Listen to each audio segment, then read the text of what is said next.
Año 1570. Un panadero llamado Jürgen Harlen abre un local en Soest, una ciudad de Westfalia, en el norte de Alemania. Vende un solo producto, un pan hecho con granos de centeno partidos y agua. Nada de levadura comercial, nada de grasa, nada de azúcar, nada de conservantes. Mete la masa en moldes de hierro sellados, los desliza dentro de un horno de piedra y no abre la puerta durante 24 horas. Cuando los panes salen, están tan oscuros que parecen tallados en barro húmedo. La textura es densa, casi como grano cocido prensado en un bloque. El sabor es dulce, aunque no le pusieron ni un gramo de azúcar. Harlen envuelve los panes en lino, los apila en su sótano, y 6 meses después, ahí siguen. Sin heladera, sin ningún tratamiento, sin echarse a perder. Esa panadería sigue funcionando hoy, en la misma calle de Soest. Sigue horneando el mismo pan, siguiendo la misma regla que Jürgen Harlen estableció hace más de 450 años. Hoy vamos a mostrarte cómo era posible esto, el grano que se resiste a pudrirse, la fermentación que mata el moho antes de que aparezca, y el horneado de 24 horas que convierte centeno crudo en algo químicamente más parecido a una carne conservada que a un pan. Porque este no era pan de campesino primitivo. Era el sistema de conservación más sofisticado jamás aplicado a un cereal. Harlen no inventó este pan. Heredó una tradición que se había desarrollado durante siglos en el norte de Alemania. El pan que horneaba, lo que hoy conocemos como pumpernickel westfaliano, aparece por primera vez en registros escritos alrededor de 1450, aunque sus orígenes seguramente sean mucho más antiguos. Para entender por qué existía este pan, y por qué funcionaba, hay que entender que se cultivaba en los campos de la Westfalia medieval. Y lo que se cultivaba era centeno. No por elección, por necesidad. Los suelos de Westfalia, la Baja Sajonia y la llanura del norte de Alemania son arenosos, ácidos y pobres en nutrientes. El trigo no prospera ahí. La cebada sufre. Pero el centeno crece en condiciones que matarían a casi cualquier otro cereal. Germina con temperaturas de apenas 1 grado. Tolera la sequía, las heladas, la acidez que ningún otro grano común soporta. Para principios de la Edad Media, el centeno ya era el grano dominante en casi toda Europa del Norte, desde la costa del Báltico hasta el Rin. Era el grano de los pobres. Y tenía propiedades que nadie entendió del todo hasta que la ciencia de los alimentos moderna lo alcanzó. El centeno no es trigo. Suena obvio, pero las diferencias entre estos dos cereales van mucho más allá del sabor o el color. El trigo saca su poder de horneado del gluten, esas proteínas largas y elásticas que atrapan gas y crean la miga liviana y aireada de un pan blanco. El centeno casi no tiene gluten funcional. Lo que tiene en cambio son pentosanos, polisacáridos complejos, un tipo de fibra vegetal que se comporta de una forma que ningún otro grano común logra igualar. Una investigación publicada en la revista Food Research International confirmó que los pentosanos pueden absorber hasta 10 veces su propio peso en agua. Cuando horneas con centeno, estas moléculas atrapan la humedad dentro de la miga con tanta fuerza que el pan se mantiene denso, pesado y húmedo durante semanas. Y esto no es un defecto, es la base de todo el sistema de conservación. El moho y las bacterias necesitan agua libre para crecer. Agua disponible a nivel molecular, no solo presente dentro del pan. Los pentosanos retienen esa agua con tanta fuerza que, aunque un pan de centeno se sienta húmedo al tacto, la actividad del agua dentro de la miga cae por debajo del umbral donde la mayoría de los organismos que provocan el deterioro pueden funcionar. Un pan de trigo se seca en pocos días porque su red de gluten libera la humedad hacia el aire. Un pan de centeno retiene el agua como una esponja que se niega a ser exprimida. Distintos estudios sobre la química del pan de centeno muestran que este tipo de pan mantiene una humedad mucho más alta que el de trigo, pero al mismo tiempo, una actividad de agua más baja. Esa diferencia, por sí sola, alarga la vida del pan de días a semanas. Pero los pentosanos eran solo la primera capa del sistema.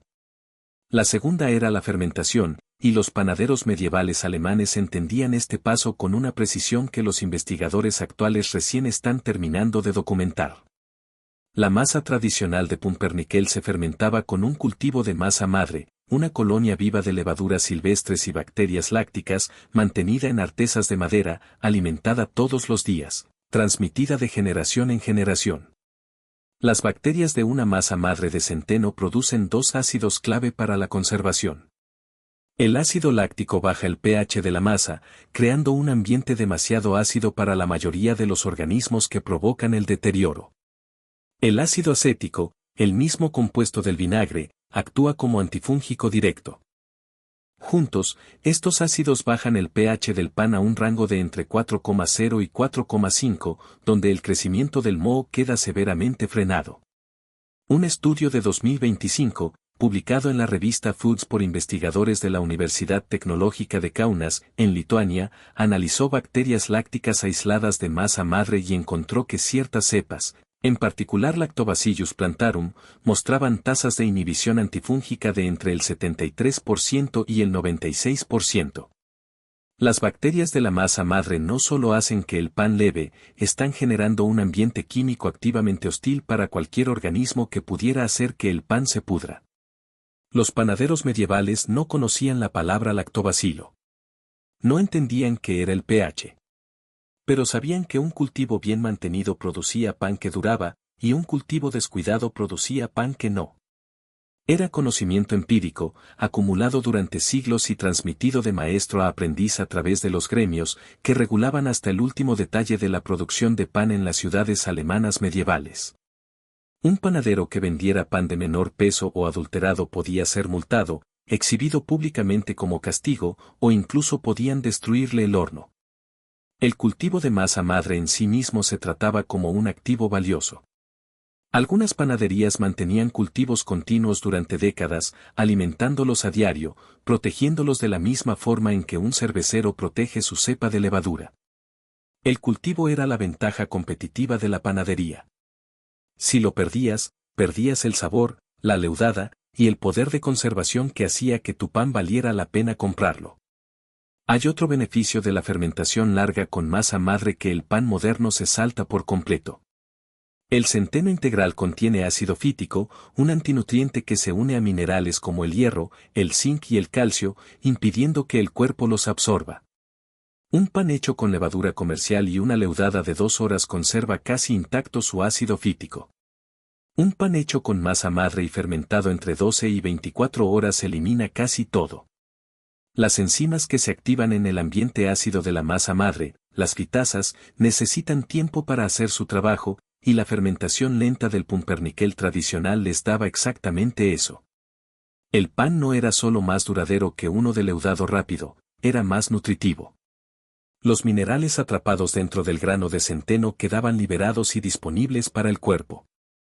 Una familia campesina que comía pumpernickel durante el invierno estaba consumiendo hierro, zinc, magnesio y vitaminas del grupo B en una forma que su cuerpo realmente podía aprovechar. Ahora hablemos de lo que pasaba dentro del horno, porque ahí es donde este pan deja de ser simplemente comida conservada y se convierte en algo mucho más parecido a un material diseñado con precisión. El pumpernickel westfaliano tradicional se horneaba entre 16 y 24 horas en un molde sellado con tapa a unos 120 grados. Esa temperatura es demasiado baja para formar costra. Es demasiado baja para tostar el pan en el sentido convencional. Pero es exactamente la temperatura correcta para que la reacción de Maillard avance lento y profundo, a través de todo el pan, durante un día entero. La reacción de Maillard ocurre cuando aminoácidos y azúcares reductores se exponen al calor. En un pan normal, esta reacción sucede rápido y solo en la superficie, eso es lo que crea una corteza dorada en 30 o 45 minutos de horno. Pero dentro de un molde sellado y a baja temperatura, la reacción avanza a través de toda la masa del pan, durante hasta 24 horas. El resultado es un pan uniformemente oscuro, casi negro, no por quemado ni por colorantes, sino por melanoidinas, grandes polímeros marrones complejos que crea la reacción de Maillard. Son las melanoidinas las que le dan al pumpernickel su color característico, su dulzor, y esas notas de chocolate amargo, café y malta tostada. No se le agregó nada de azúcar. El dulzor viene enteramente de la descomposición térmica lenta de los almidones del centeno, que se convierten en azúcares simples, los cuales reaccionan con aminoácidos para producir compuestos que el paladar humano percibe como dulces. El molde sellado es fundamental. Sin él, la humedad dentro del pan escaparía como vapor durante las primeras horas.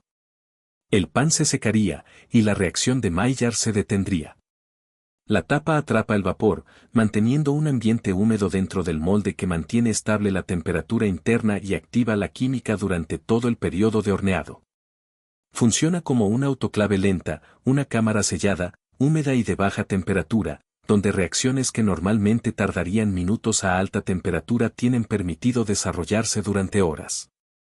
La empresa alemana Mestemacher, fundada en 1871 en Gütersloh, Westfalia, y produciendo pumpernickel desde 1910, hornea sus panes a 100 grados en una cámara de vapor presurizada, durante al menos 20 horas. Ellos mismos describen su proceso como algo más cercano a cocinar que a hornear. Su pumpernickel sellado, sin ningún conservante, tiene una vida útil verificada de más de 2 años. Las melanoidinas hacen más que dar color y sabor. Investigaciones en química de alimentos demostraron que los productos de la reacción de Maillard tienen propiedades antioxidantes y antimicrobianas. Se identificó un compuesto llamado pronilicina, un antioxidante que se produce durante el horneado lento, y que se concentra en las capas exteriores del pan hasta 8 veces más que en la miga interior. Estas melanoidinas crean un ambiente químico interno hostil tanto para el moho como para las bacterias, un tercer mecanismo de conservación, sumado al control de la humedad y a la acidez de la masa madre. Así que el sistema completo funcionaba así: los pentosanos retenían el agua, negándole al moho la humedad libre que necesitaba para crecer. La fermentación de masa madre producía ácidos orgánicos que bajaban el pH por debajo del umbral donde la mayoría de los organismos de deterioro pueden actuar. Cepas específicas de bacterias lácticas generaban compuestos antifúngicos que atacaban al moho de forma directa. Y la reacción de Maillard de 24 horas producía melanoidinas que sumaban protección antimicrobiana mientras transformaban la química del pan de adentro hacia afuera. 4 mecanismos de conservación independientes, funcionando todos al mismo tiempo. Y todo producido con nada más que centeno, agua, un cultivo de masa madre, y tiempo. Ningún mecanismo, por sí solo, hubiera sido suficiente. Los pentosanos sin acidez habrían frenado al moho, pero no lo habrían detenido. La acidez sin retención de agua habría funcionado durante semanas, no durante meses. La reacción de Maillard, sin los otros 3 mecanismos, habría dado un pan oscuro que igual se pudría. Fue la combinación, el sistema completo, lo que logró un pan capaz de durar medio año en un sótano, sin ninguna tecnología más allá de un envoltorio de lino. Las implicancias prácticas eran enormes. En un mundo sin heladeras, sin conservas enlatadas, sin envasado al vacío, un pan que duraba 6 meses no era una comodidad, era infraestructura de supervivencia. Los inviernos del norte de Alemania eran largos, y la temporada de cultivo, corta. Una familia que pudiera hornear suficiente pumpernickel en otoño para llegar a la primavera tenía un suministro de comida que no dependía del acceso diario a una panadería, de un mercado de granos funcionando, ni de una economía estable. El pan era denso en calorías, unas 65 calorías por rebanada, con fibra y minerales del grano integral. Se podía guardar en sótanos, en depósitos subterráneos, o en cualquier espacio fresco y seco, sin necesitar ningún tratamiento especial. Viajaba sin echarse a perder en carros, en alforjas, en barcos. El ejército alemán se dio cuenta de esto bastante temprano. El pumpernickel se convirtió en ración militar estándar, precisamente porque sobrevivía a condiciones que destruían el pan de trigo en pocos días. Los soldados llevaban panes envueltos en tela que seguían siendo comestibles semanas después de salir de la panadería. Sellado en latas, sin conservantes, sin envasado al vacío, sin aditivos químicos de ningún tipo, el pumpernickel duraba más de 2 años.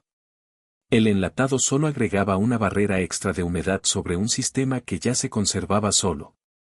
Para una familia medieval, para un comerciante en viaje, para un ejército en campaña, este pan resolvía el problema más básico de la vida preindustrial, como evitar que la comida se pudra antes de poder comerla. Este pan también ocupa un lugar único en la cultura alemana. En 2014, la UNESCO incluyó la cultura del pan alemán en su lista de Patrimonio Cultural Inmaterial, reconociendo una tradición que abarca más de 3.200 variedades de pan registradas. Según el Instituto Alemán del Pan, el pumpernickel está entre las variedades más antiguas de esa lista. Y a diferencia de muchas comidas tradicionales que sobreviven como piezas de museo o curiosidades de festival, el pumpernickel nunca dejó de hornearse. La panadería Harlen, en Southwest, lo produce sin interrupción desde 1570. Y bajo las normas de denominación de origen protegida de la Unión Europea, el pan vendido como pumpernickel westfaliano tiene que producirse íntegramente dentro de Westfalia. Desde el amasado hasta el horneado final, el proceso, el grano y la región quedan legalmente inseparables. Comparemos esto con lo que tenés hoy en la góndola del supermercado. El pan de molde comercial promedio puede contener entre 15 y 25 ingredientes, incluyendo propionato de calcio para frenar el moho, estearoilactilato de sodio como acondicionador de masa, y mono y diglicéridos como emulsionantes. Y aún con toda esa ingeniería química, dura entre 5 y 7 días antes de que aparezca el moho. El pan es la categoría de alimento más desperdiciada en muchos países occidentales. Se calcula que cerca del 38% de los productos de panificación termina en la basura cada año, y en Alemania, el desperdicio de panadería representa casi el 35% de toda la producción de pan horneado. Producimos pan pensado para comerse en pocos días y tirarse cuando eso no pasa. Los panaderos medievales alemanes producían pan pensado para durar toda una estación y sostener a una familia durante el invierno. La química no cambió. El centeno todavía contiene pentosanos. Las bacterias lácticas todavía producen ácidos orgánicos. La reacción de Maillard todavía funciona a 120 grados. Cada mecanismo que hizo que este pan durara 6 meses en 1450 sigue disponible hoy. La diferencia es el tiempo. El pumpernickel tradicional necesita 24 horas de horno. Ninguna panadería comercial moderna va a dedicar un horno entero a un solo día de trabajo para sacar una sola tanda de pan, cuando ese mismo horno podría producir decenas de tandas de pan blanco en el mismo periodo. La velocidad reemplazó a la durabilidad. El volumen de producción reemplazó a la vida útil. Y así cambiamos un pan que duraba 6 meses por uno que dura 6 días, con una lista de ingredientes que te lleva un párrafo entero leer. Si querés hornear este pan vos mismo, el proceso es simple en concepto y solo exige una cosa: paciencia. Necesitas granos enteros de centeno, no harina, sino el grano intacto, partido en trozos gruesos. Necesitas agua y una pizca de sal. Los granos se remojan en agua caliente toda la noche. Si tenés un fermento de masa madre de centeno, agregás una porción para acelerar la fermentación. Si no tenés, las bacterias silvestres presentes en el grano y en el aire van a empezar el proceso solas, simplemente va a tardar más. Después de 12 a 24 horas de fermentación, metés la masa bien apretada en un molde con tapa, sin dejar espacios de aire. Horneás a 150 grados durante los primeros 45 minutos, para subir la temperatura interna. Después bajás a 105 grados y lo dejás entre 16 y 24 horas. No abrís la tapa.